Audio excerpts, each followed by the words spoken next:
Seasonal allergy help without drugs? Let's find out more.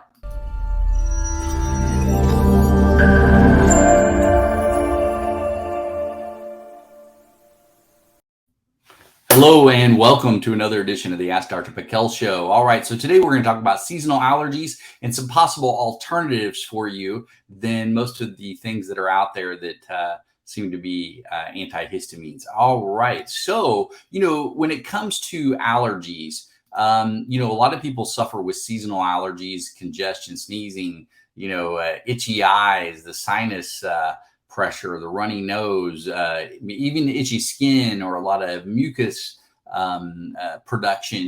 There's actually quite a few symptoms that can be related. And, you go in, the doctor will diagnose you, hey, it's hay fever, it's allergic rhinitis, seasonal allergies. There's other diagnoses that can be given too. But really what this is an immune response. This is your immune system responding to things in your environment, and that it really shouldn't be. Or otherwise everybody would have these issues. That's the thing you got to think is, why doesn't everybody have allergies? Well, it's usually allergies are driven by something else. But until you find out what's driving those, we're going to go over some things that will at least help to calm this histamine issue, because when histamine is up, it's a definite problem. All right, so let's dive right in with this. What's number one on the list? Quercetin. All right, so quercetin, very interesting stuff. It's in onions, it's in apple, broccoli, grapes, peppers, dill. Now, you probably can't get enough out of food to really give you the relief that you need. So you're gonna probably have to take the supplement form. All right, it is in the research as a natural antihistamine. It works extremely well. It also not only inhibits histamine production, but it inhibits what are called mast cells. It helps suppress this allergy side of the immune system called eosinophils. Eosinophils, when they show up positive on blood tests, it can mean you have allergies. Sometimes it'll even relate to parasites or candida type issues, so which also can drive these types of issues too. And then that also can relate to the side of the immune system called immunoglobulin E, which is kind of the allergy side of the immune system. All right, and then quercetin, of course, helps with all that. Now, how much do you take? Well, I would say usually about 500 milligrams twice daily. Now, you don't have to start with that. You could start with it once daily and work your way up, because you want to find out what dose does it take to get you feeling good to eliminate symptoms.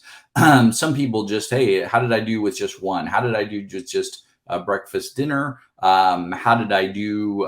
If you did fine with that, hey, stay there. If you didn't notice a difference, step it up a little more. So some people will take more than that per day, or some people only need like one a day. So it will be variable for each person on getting relief. The great part about it is it doesn't have the negative effects of the antihistamine drugs. So quercetin, great stuff.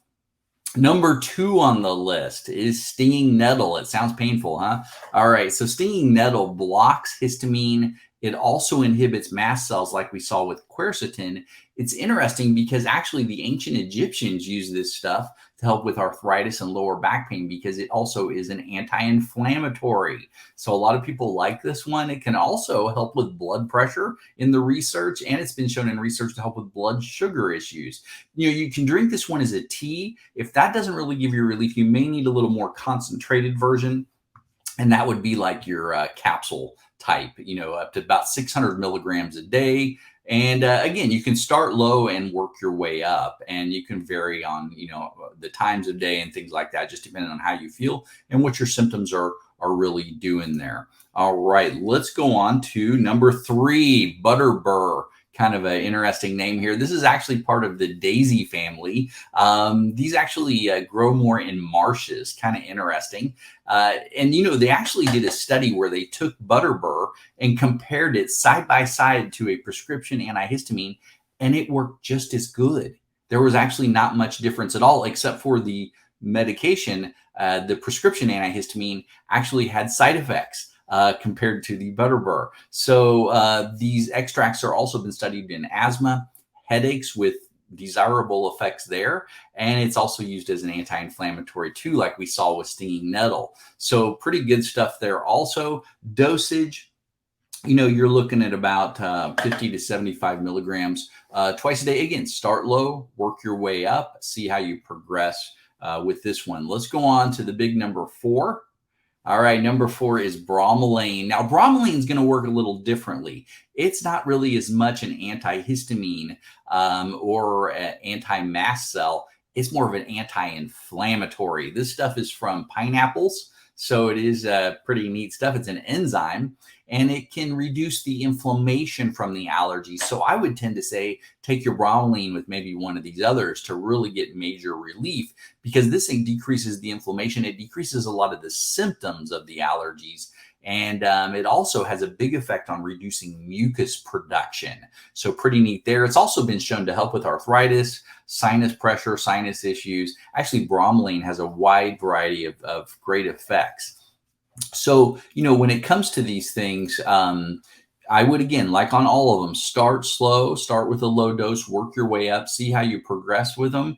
But they can offer great relief. I would also tend to say, find a formulation where maybe a bunch of them are together in the one formulation, and you may even get even better results from that. And there are a lot of formulations out there where they do that. So that's always great. The other thing you got to think about here and really think about is, if I have allergies, what's driving them? Because you don't just have allergies for no reason. They're being driven by something going on in your body that's promoting your immune system to stay on kind of red alert all the time. And it's attacking things in your environment, or even attacking foods as they come into your gut. So it's looking for, do we have infectious agents stuck in our system that our body can't get rid of? Do we have heavy metals, chemicals? Is there something stuck in your system that you can't get rid of that's driving all this? And these are things that don't show up on typical tests. That's why we have to go outside the box with our testing and look for other reasons and other things. But I hope everybody got some great information out of this on allergies and some possible help there. All right. Well, God bless, and I'll see you on the next video.